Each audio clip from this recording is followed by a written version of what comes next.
Hi, today we're gonna build a shrine hidden within a giant stone pillar, and we're gonna focus particularly on the interior.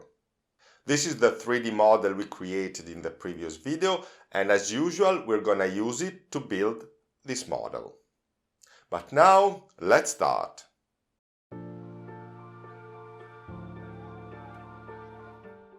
To make the columns, I prepared polystyrene cylinders to stack one on top of the other.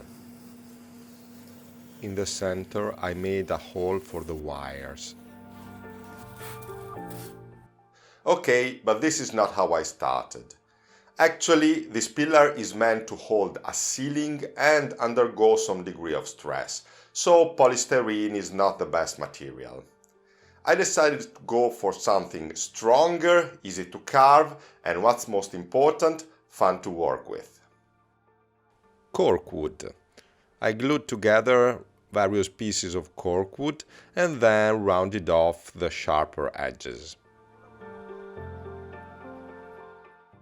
I then prepared the breakfast of champions, mortar, sand.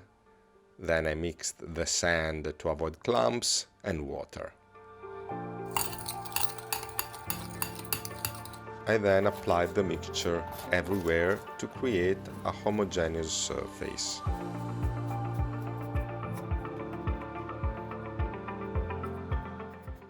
I sprayed water in order to blend the material with the underlying surface. I then glued other parts of corkwood in the bottom part in order to increase the size of the base.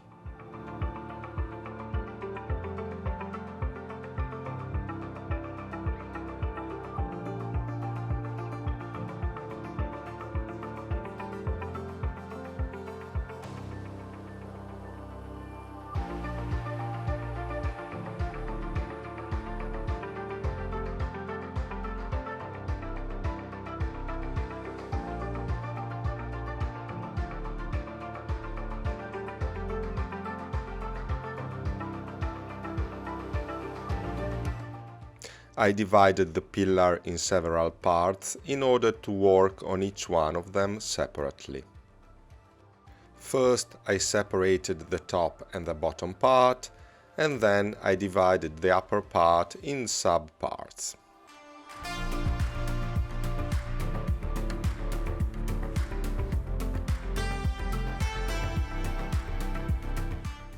Corkwood is a very soft wood, but nonetheless it requires power tool to be carved.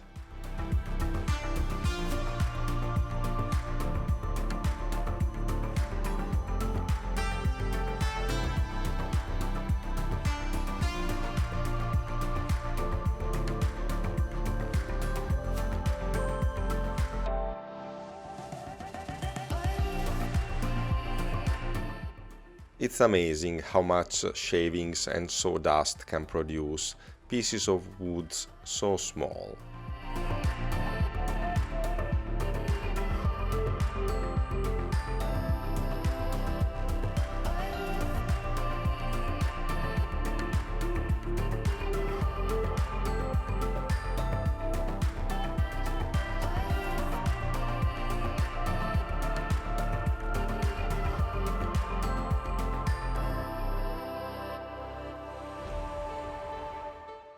I used plywood to make the base of the inner part of the shrine.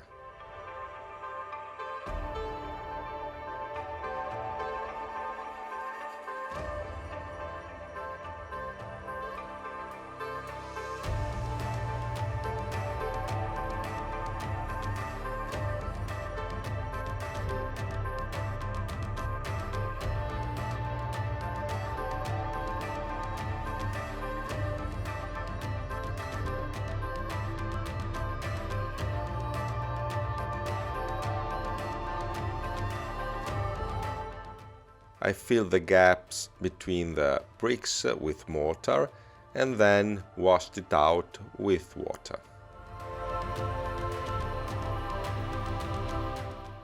I used bricks of various colors to make the interior of the shrine more interesting.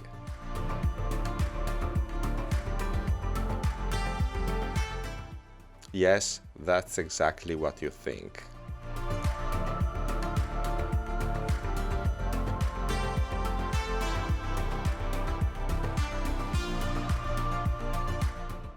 I drilled a hole in the bottom part of the well to place a LED light.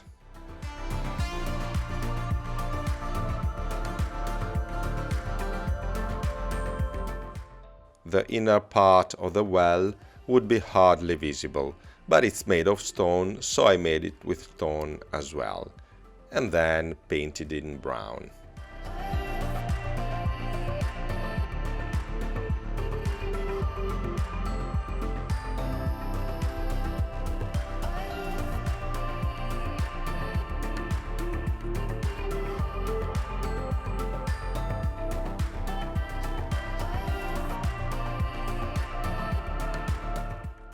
I covered the interior of the shrine with small bricks and glued them directly to the wood. I aligned the first row of bricks on a flat surface.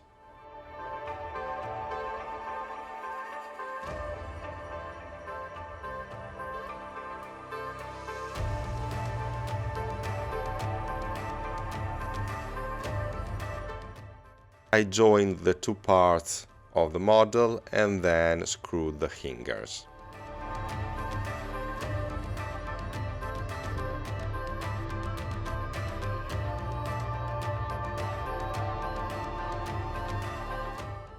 I then used my special mixture to join all the parts of the model and fill the gaps.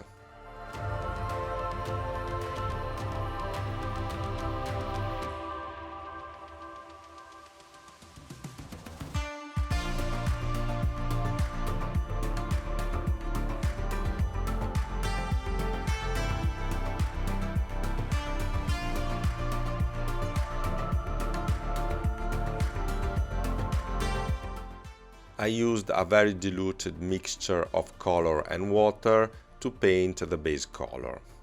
Then I added a wash made with dark brown and black, very diluted. Finally, I dry brushed the outer edges.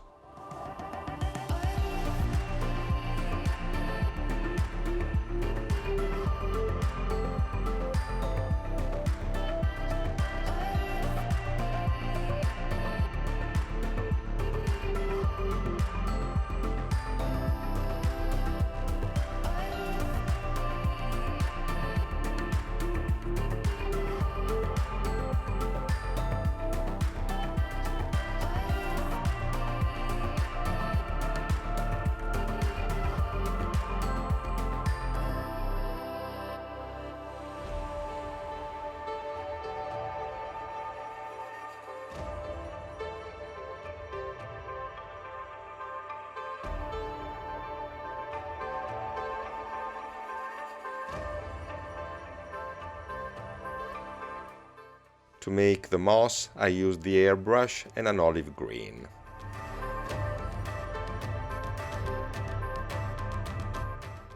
I used a very thin brush to paint the moss in the gaps and spaces between the bricks.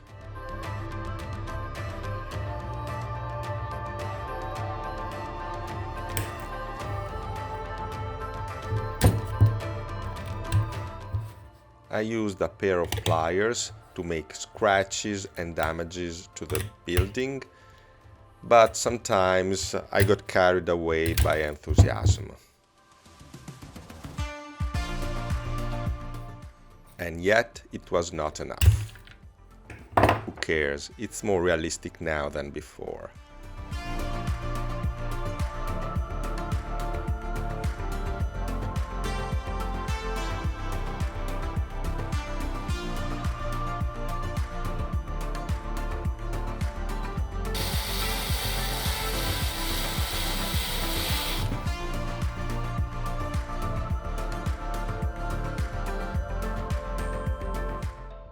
I then digged a hole in the base of the model to make room for the well. And finally I leveled everything up.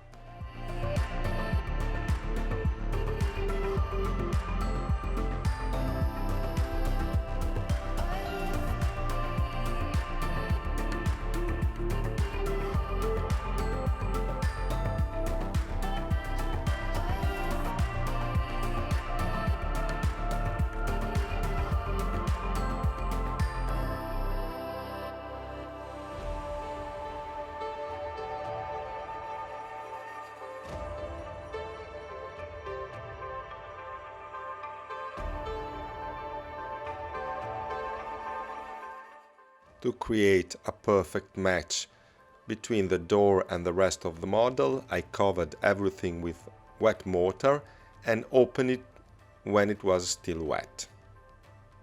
When it hardened, they were perfectly matching. I turned the model upside down to glue some stalactites.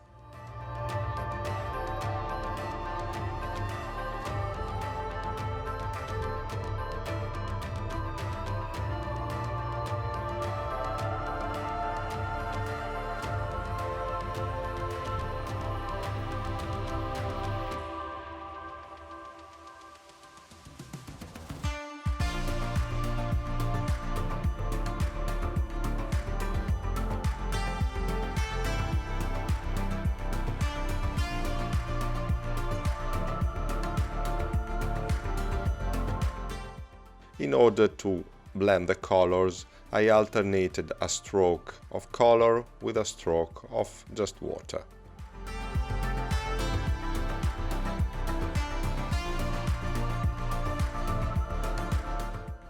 To make the eggs, I used wax covered with cyanoacrylate glue to harden them.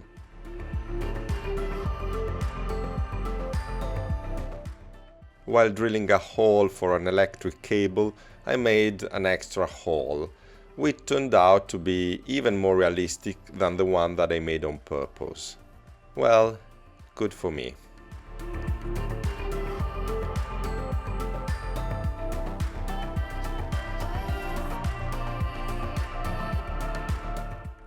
I crushed some bricks on top of wet glue in order to simulate debris.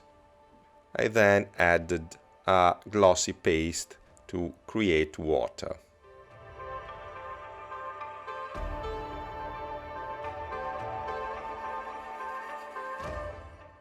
I then sprinkled an olive green powder to make even thicker moss.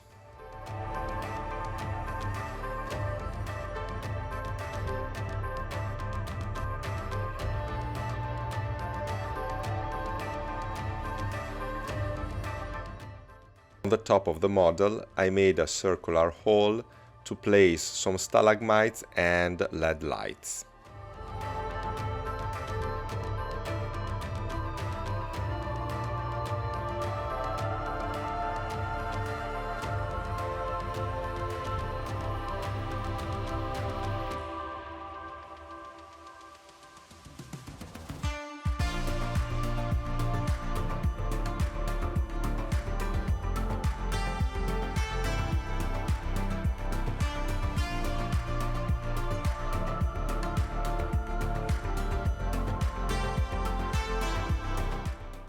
To avoid having your model stick to the table, I usually use greaseproof paper.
I sprayed with a airbrush in the areas where I supposed water would naturally flow. The base would end up underwater, so I sprayed more aggressively on that part.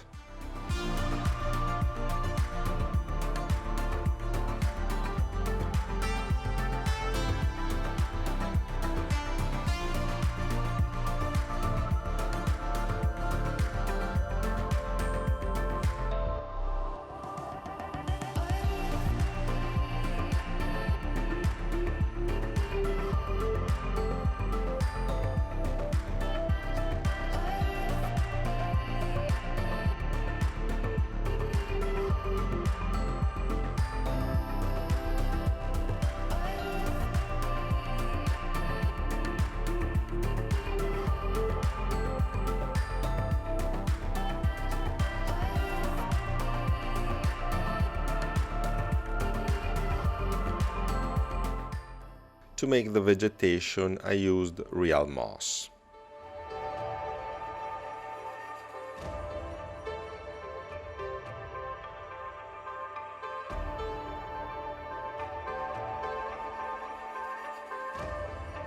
To make a single bush, you may need many pieces of moss.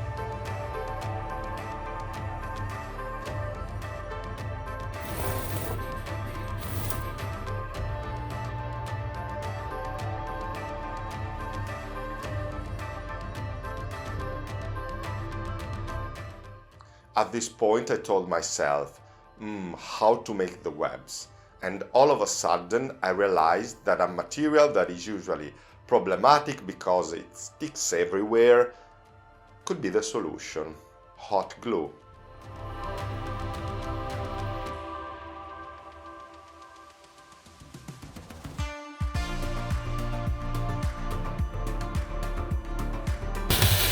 I finally replaced the handle with something more sober.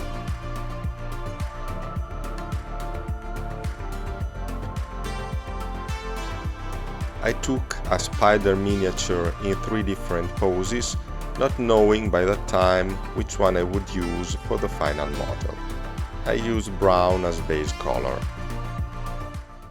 Then I sprayed the top in green and the bottom part in dark orange. I also painted in dark orange the claws. For the belly of the spider, as well as the claws, I used an ivory color.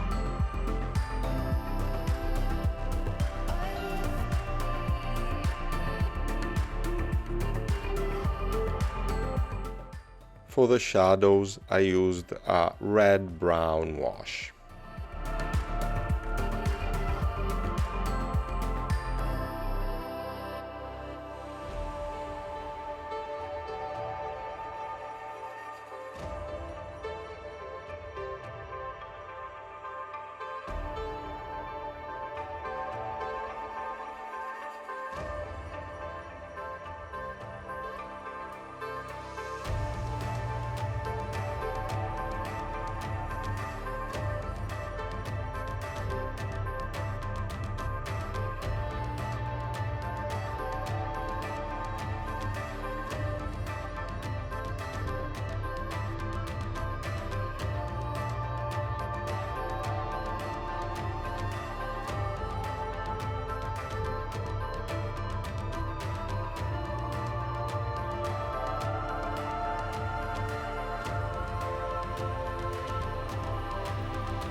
To make the highlights, I first used the dry brush.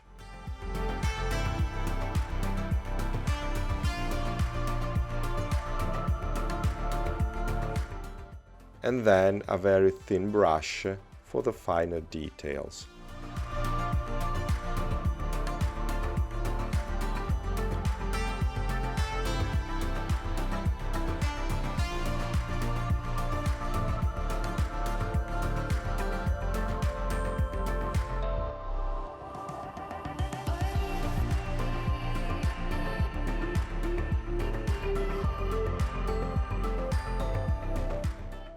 I then used a glossy paste for the areas of the model that would be wet, that is to say the claws, mandibles, and naturally the eyes.